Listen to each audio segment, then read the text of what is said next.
E nós vamos fazer o comentário como retomada de conteúdo da nossa aula passada, que foi o caso Abra a boca e tenha cuidado.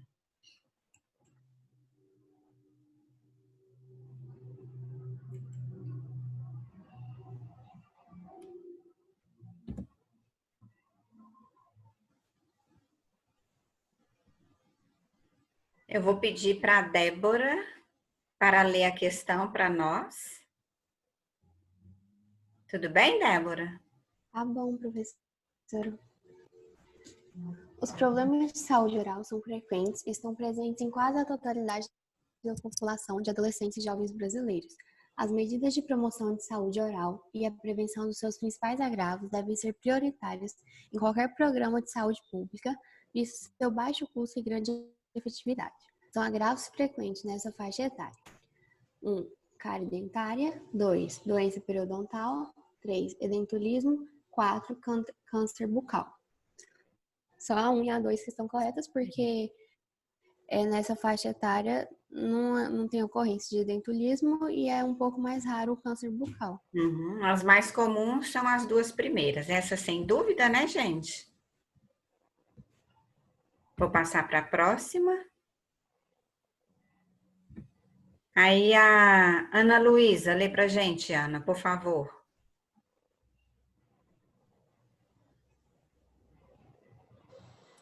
As ações voltadas para a promoção de saúde bucal devem fazer parte do elenco de medidas que visem assegurar a saúde individual e coletiva. Para isso, deve-se capacitar os professores, promotores juvenis e profissionais de saúde nesse campo, ter estratégias de prevenção dos principais agravos da saúde oral, que devem incluir aqueles que impeçam o aparecimento de doenças como cárie, gengivite, maloclusão e DST, as instruções de higiene oral, uso de escova e fio dental, aplicação de flúor, assegurar a ingestão de dieta não cariogênica, detecção precoce de doenças orais e de hábitos viciosos devem ser difundidas. Estão corretas todas. Todas. E vocês lembram que no nosso caso, nós comentamos sobre todos esses fatores.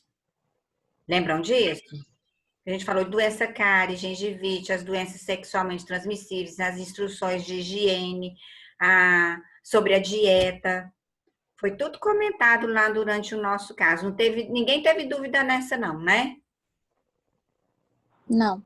Podemos passar e o Deusvando vai ler a próxima. Questão 3. Para a prevenção da doença cárie, sangramento gengival e aftas são corretas as medidas.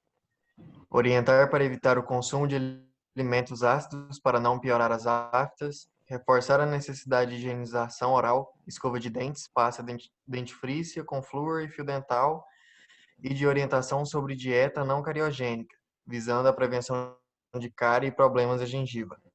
Alertar que a escova dental deve estar em boas condições, devendo ser substituída em média a cada 3 meses e que não deve ser compartilhada com outras pessoas.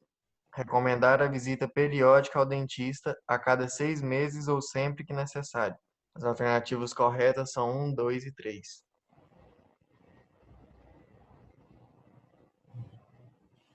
Peraí, gente, tem alguma coisa errada aqui. A questão 4 também Tá certo. parece-me que está correta. Lá na atividade, vocês marcaram qual?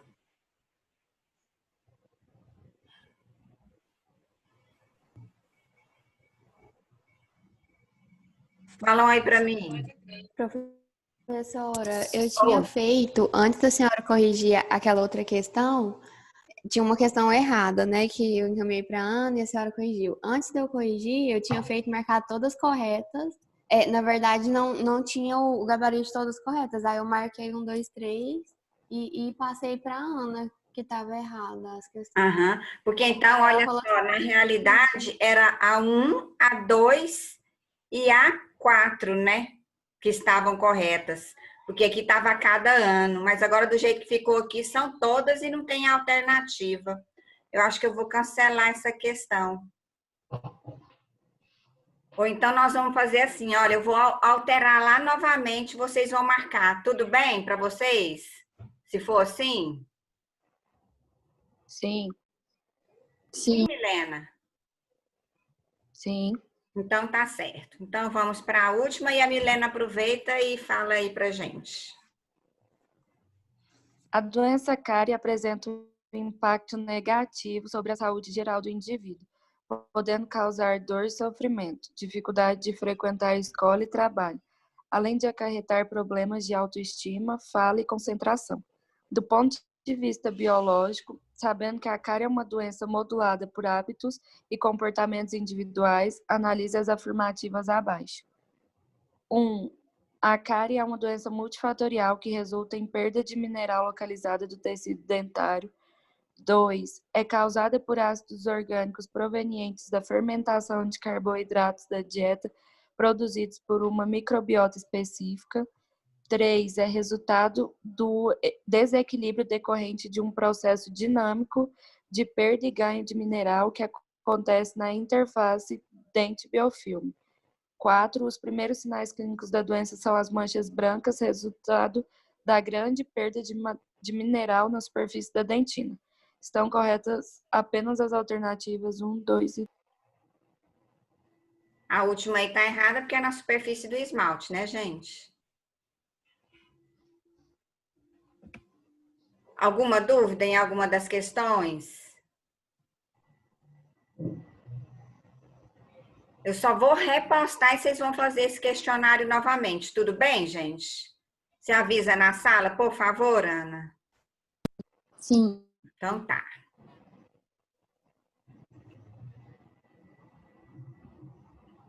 E agora a gente vai começar com a aula de hoje, que vai ser com a professora Diana. Eu vou compartilhar a tela com vocês.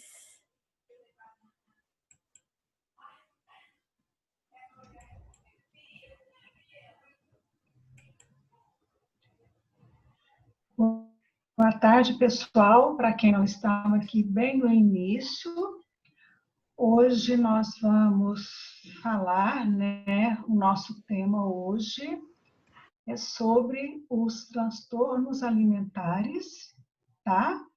Especificando as alterações bucais e sobre os adornos bucais. Os transtornos alimentares, gente, são quadros psiquiátricos graves que atingem principalmente os adolescentes, com consequências biológicas, psicológicas, provoca morbidade, mortalidade, tá? Pode passar, B.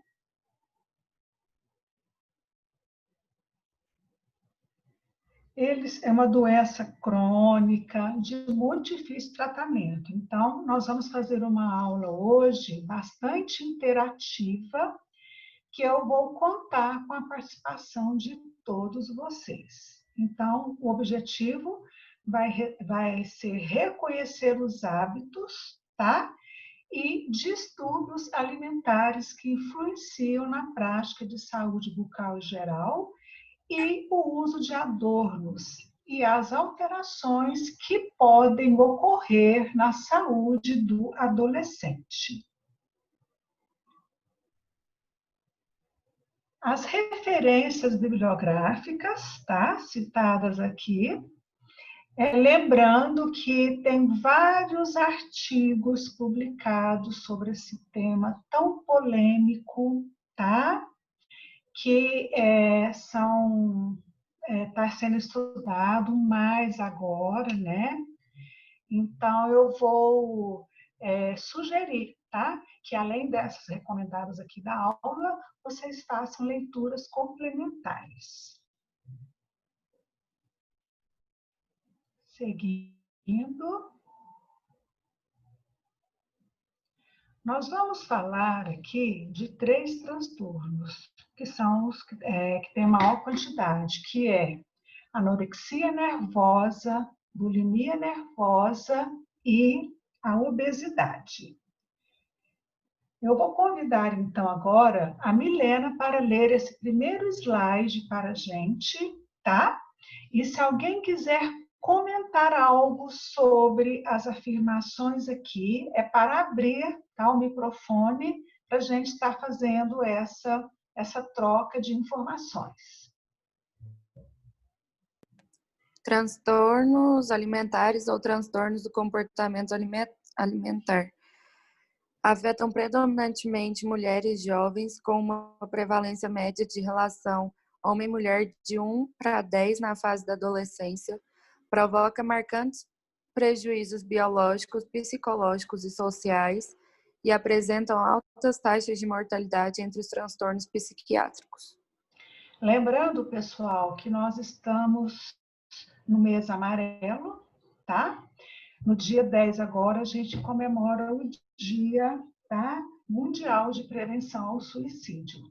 E os transtornos alimentares é uma das causas de suicídio do paciente pediátrico, tá? Porque esses transtornos geralmente estão associados à depressão e a distúrbios de ansiedade. Seguindo.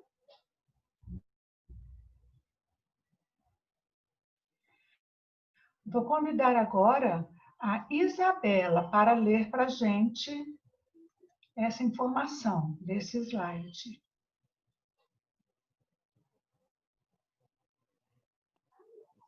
Fatores Nossa, aí? socioculturais, como a pressão exercida pela sociedade, familiares e amigos para ter um corpo magro, somadas influências negativas exercidas pela mídia, aumentam as chances de se estabelecerem distúrbios de imagem corporal e transtornos alimentares em adolescente. Foi diante disso, nesta fase, esses indivíduos atribuem significativa importância às atitudes, crenças e comportamentos de seus pares, além de estarem predispostos a apresentar uma insatisfação corporal característica.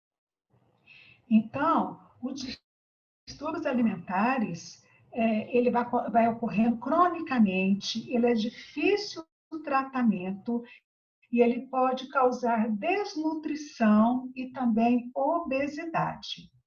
A mídia, ela exerce influência sobre esses transtornos, porque hoje as redes sociais, ela cultua a magreza como padrão de beleza. Também, ao mesmo tempo que ela faz isso, ela incentiva o consumo de alimentos calóricos, aquelas imagens maravilhosas de comidas, né? E, ao mesmo tempo, também ela fala de estilo de vida saudável, mostra corpos delineados, musculosos. Então, isso aí, para o adolescente que está construindo a sua identidade, muitas das vezes ele sofre esse impacto. E se ele tem os riscos de desenvolver o transtorno, eles passam a sofrer desse mal, né? Que a gente não considera uma doença, a gente considera um quadro psiquiátrico. Seguindo. Então, os transtornos alimentares são distúrbios psiquiátricos graves que acometem principalmente adolescentes e mulheres jovens. Tem ocorrido também um aumento do número de homens, tá? Que está tendo transtornos, mas é mais comum nas mulheres. Então, o que esses distúrbios, né, têm em comum? No caso, anorexia nervosa e bulimia nervosa. A preocupação obsessiva com o peso e a forma, porque eles têm uma avaliação distorcida da imagem do próprio corpo. Ele está magro, mas eles se veem como se não tivessem. Eles possuem um comportamento alimentar absolutamente inadequado, tá? Então, geralmente as pessoas que sofrem de transtornos alimentares, o anorexo, né? Ele sabe o valor calórico de cada alimento, de cada porção. Usam métodos purgativos com o intuito de emagrecer. O que seriam esses métodos purgativos? Seria a indução do vômito, uso de diuréticos, de laxantes e de enemas. Você sabe que enemas? Alguém sabe? Sabem, pessoal? Não. É a lavagem intestinal. Então, isso são métodos purgativos que eles utilizam, tá? Para poder perder a caloria. Eles não querem ganhar peso, eles querem continuar. A magreza, ela tem que vir a qualquer preço. Eles praticam atividades físicas claramente excessivas, tá? Com o intuito de perder peso. Então, são atividades exaustivas. Então, a gente considera isso como método purgativos. Seguindo. Quais são os fatores de risco para os transtornos alimentares? Nós temos os fatores genéticos, os psicológicos, porque o adolescente, você já sabe, nós já comentamos em aulas passadas, que eles estão construindo a sua identidade. Muitos deles têm uma baixa autoestima. Tomar bastante cuidado com crianças que têm um perfeccionismo excessivo. Então, são pacientes que têm os fatores de risco para desenvolver um transtorno alimentar futuro. Os biológicos, né, que são as alterações nos níveis cerebrais de serotonina. E a serotonina, qual que é a função dela? Ela regula o humor, o sono, a temperatura corporal, controla o apetite, o ritmo cardíaco, tá? E a baixa concentração, gente, da serotonina, ela pode causar ansiedade e depressão. A mídia, como nós já falamos, que exerce assim, hoje um dos fatores principais, o ambiente social que esse adolescente está inserido, porque ele quer associar a seus pares, tá? O ambiente familiar é outro fator de risco. Hoje, com a ocupação, né, dos membros familiares, todo mundo no seu trabalho, adolescente que tem muitas atividades extraescolares, então favorece refeições em horários diferentes e em ambientes diferentes, tá? E o padrão de beleza, hoje se cultua muito que o belo é a pessoa ser magra, mas isso, pessoal, é a mídia que faz, tá? Seguindo. Então, os transtornos alimentares, eles se associam a problemas nutricionais, pode ter também o déficit de crescimento e o ganho de peso, né? No caso, a subnutrição, ele pode levar esse adolescente não desenvolver normalmente.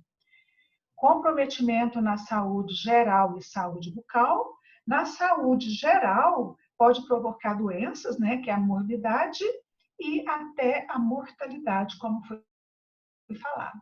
E na saúde bucal, que nós vamos depois comentar, porque muitas das vezes nós somos os primeiros profissionais da saúde, tá? A ter contato com esse paciente que está tendo esse distúrbio psíquico, tá? Através das nossas consultas de rotina. E esses pacientes com transtornos alimentares, eles têm um imenso prejuízo social. Por quê? Eles se isolam, tá? Seguindo.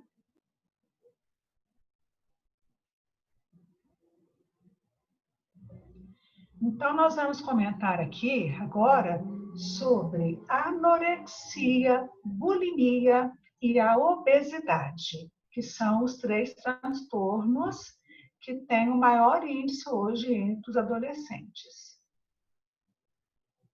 Seguindo. Eu vou convidar agora o Arthur para fazer a leitura para a gente do texto. Arthur? Fernanda Fleury, você faz para mim a leitura? O termo anorexia deriva do grego an, deficiência ou ausência de, e apetite.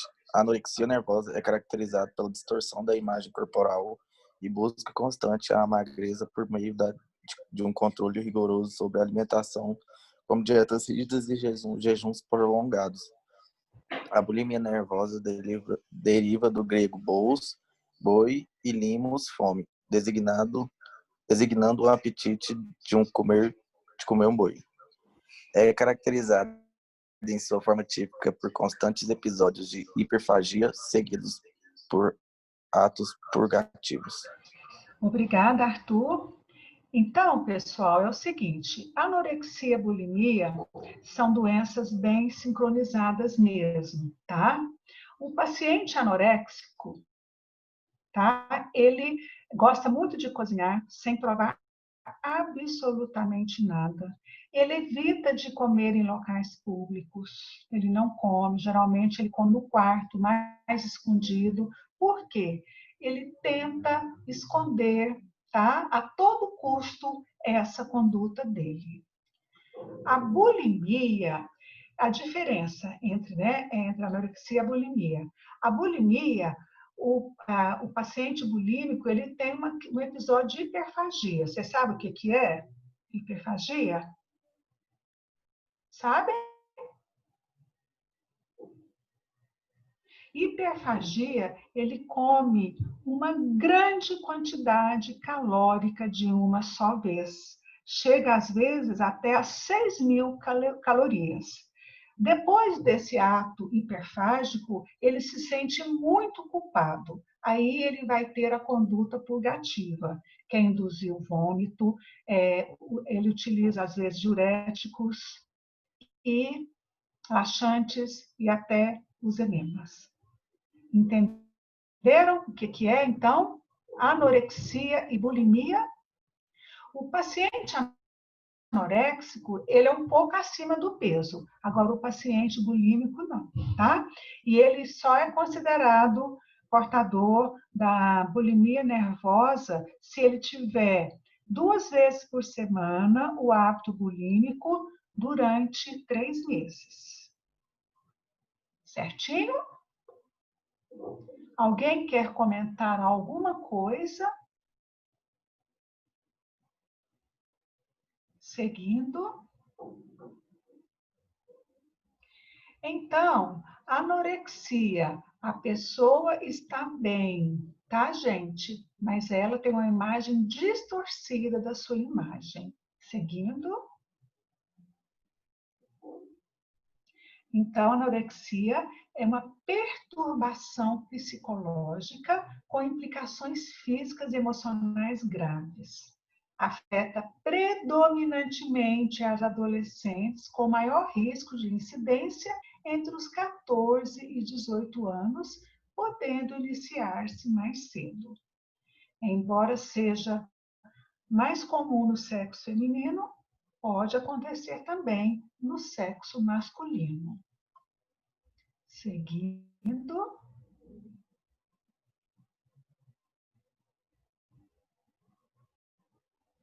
São imagens, né, bastante chocantes que a gente está mostrando, tá? Seguindo.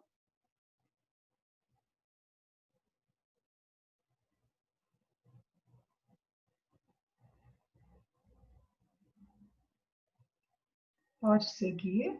Professora, na anorexia não é quando a pessoa está muito magra e ela se vê gorda, não?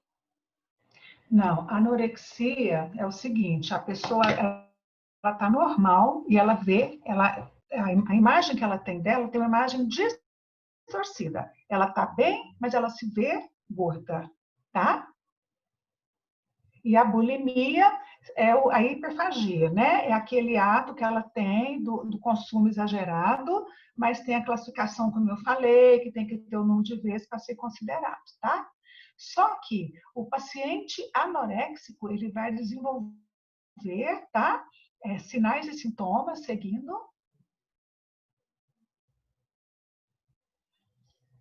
Você vai entender agorinha, tá bom? Os sintomas, tá, do paciente anoréxico. Ele recusa ingerir alimentos ricos, né, em carboidratos e gorduras. Ele tem um medo intenso e inexplicável de engordar. E ele tem dificuldade em comer em locais públicos. Quem que perguntou? Foi eu, Jennifer. Jennifer, e outra coisa, o paciente anoréxico, quando ele está acima do peso, é pouco, entendeu? É pouca coisa. E o bulímico, ele está normal, tá? Mas ele se vê gordo. Pode passar.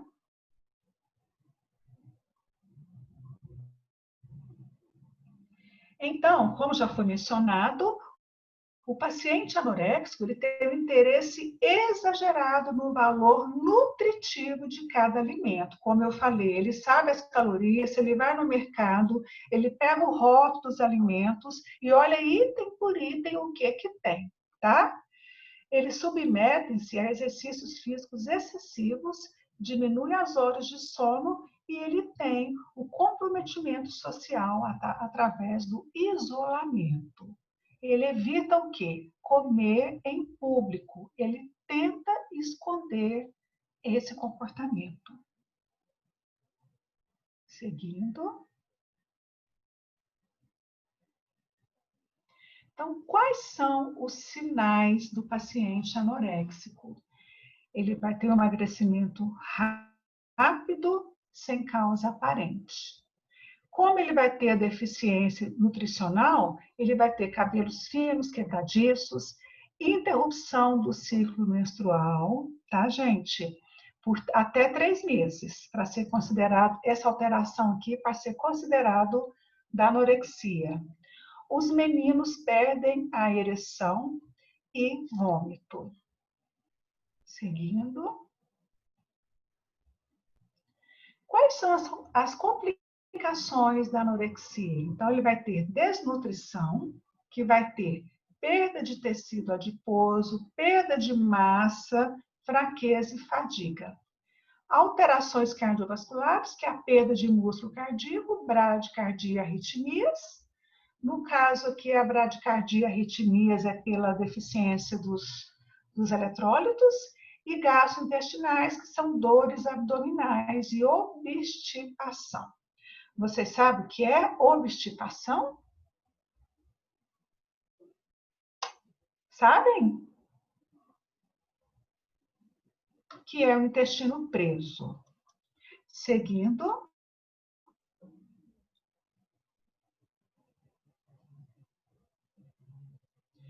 As alterações dermatológicas vai ser pele e cabelos secos, a queda de cabelos, anemia pode desenvolver e as neurológicas, a depressão, como já foi mencionado, e podem ter atrofias irreversíveis do cérebro. Seguindo. O professor, Bom, diga. uns dois slides atrás, você tinha falado que o paciente, né, apresenta uma perda de tecido adiposo, perda de massa muscular. Então, ele tá magro, ele não tá acima do peso. Não, o que eu falei? O paciente anoréxico, ele está normal, só que ele tem uma imagem distorcida dele, certo? O bulímico, ele também está normal e tem uma imagem distorcida. Só que o bulímico, porque é o seguinte, cada um tem uma manifestação. O bulímico, ele não está acima do peso. E o anorexo, quando ele está acima do peso, é pouco, certo? Aí ele tem anorexia nervosa, ele vai perder. Os dois vão perder. Lembra que eu falei que as duas doenças são muito associadas? Inclusive, na cavidade bucal, vai ser assim, as alterações vão ser praticamente as mesmas, tá? Que eu vou especificar daqui a pouquinho. Certo? Esclareceu? Tá. Quando ele está acima do peso, é pouco. Quando está, mas o anorexo, o bulímico não. Porque o bulímico, ele tem os episódios hiperfágicos. Só um pouquinho. Tá? Aí, como ele tem a doença psíquica, ele vai perder o tecido adiposo, como a gente falou. Pode falar, Dê? É porque ela tá achando assim, eu penso que entendeu assim, que ele tá normal. É porque no início da doença, ele está com peso normal, mas ele se vê acima daquele peso. E a partir daí, ele vai ficando cada vez mais magro. Sim, Ah, ele tá. tem uma imagem Entendeu? distorcida É. que ele é. Assim, no que Tá? ele Você se olha no ele espelho, tá ficando você tá lindo. magro, magro, e ele ainda tá achando que ele está acima do peso, entendeu? Assim, certinho? Então, foi isso mesmo que eu falei, essa era a minha dúvida, porque pra mim o anorexia, quando ele já tá na anorexia, ele já é magro, se vê gordo, entendeu? Uhum. Na cavidade bucal, mas às vezes são intervalos também, tá? Tá bom? Nós vamos conversar mais um pouquinho daqui a pouquinho. Deixa eu só falar aqui das manifestações na cavidade bucal. Então, quais são as alterações? Então, vai ter mucosites, queilites, processos erosivos. O que seria processo erosivo? É uma perda, tá, de substâncias minerais por ácidos não bacterianos. Porque como ele provoca, às vezes, ele vomita, então ele aumenta o quê? A acidez da boca. Vai ter o bruxismo. Com o bruxismo, ele pode ter perda de dimensão vertical, ele tem uma alta prevalência de cáries e vai ter xerostomia. Muitas vezes, estes podem ser os primeiros sinais clínicos da doença. Então, chega um paciente ebiático no consultório. O que nós vamos realizar? Uma boa anamnese, que a gente vai tentar coletar o máximo possível de informações deste paciente. No exame clínico, nós podemos nos deparar com algumas alterações, como já foi citado. Vocês estão observando a mucosite? Sim. Porque, pessoal, o paciente ele tem deficiências nutricionais, ele tem déficit de vitaminas, déficit de eletrólitos, tá? Seguindo. Então, a bulimia. Então, a bulimia é o episódio de hiperfagia seguido de quê? Do ato purgativo. Então, a bulimia é uma compulsão periódica para ingestão de grande quantidade alimentar. Então, o paciente bulímico, geralmente, ele está com peso normal, tá? A ingestão pode chegar até 6.000 calorias. E, na sequência, ele vai induzir vômitos, diuréticos, laxantes, enemas, atividade física em excesso. Quando ele come, pessoal, essa caloria exagerada, logo após ele se sente muito culpado. Ele tem vergonha, tá, da atitude e por isso que ele tem esse ato purgativo. Seguindo. A bulimia, geralmente, ela está associada a pacientes também com anorexia a transtornos, tá? Que pode ser o transtorno de humor, transtorno de ansiedade. Então, as condutas impulsivas, de um modo geral, e tentativas de suicídio são relativamente comuns. Lembrando que o suicídio em adolescentes é a terceira maior causa hoje de morte nessa faixa etária. Seguindo. Então, os sinais e sintomas do paciente bulímico, ele vai ter a desidratação, tá? Vocês observaram a diferença que o anoréxico, ele não toma laxante, ele não induz ao vômito, tá? Porque esse aí é o ato purgativo. Ele vai ter o rosto edemaciado pela indução do vômito, ele vai ter uma irritação na garganta, porque a indução do vômito, às vezes, ele utiliza facas, colheres, lápis, o próprio polegar, tá? Vai ter glândulas salivares aumentadas, ele tem dificuldade em dormir, vai ter também a irregularidade menstrual, rompimento de vasos, problemas dentários e distúrbios eletrólitos, né? Eletrolíticos. No caso, a hipocalemia, que é a deficiência de potássio. Como ele perde muito líquido nos atos purgativos, tá? Então, ele vai ter o distúrbio que vai ocasionar o quê? Muita fraqueza, espasmos musculares. Pode passar?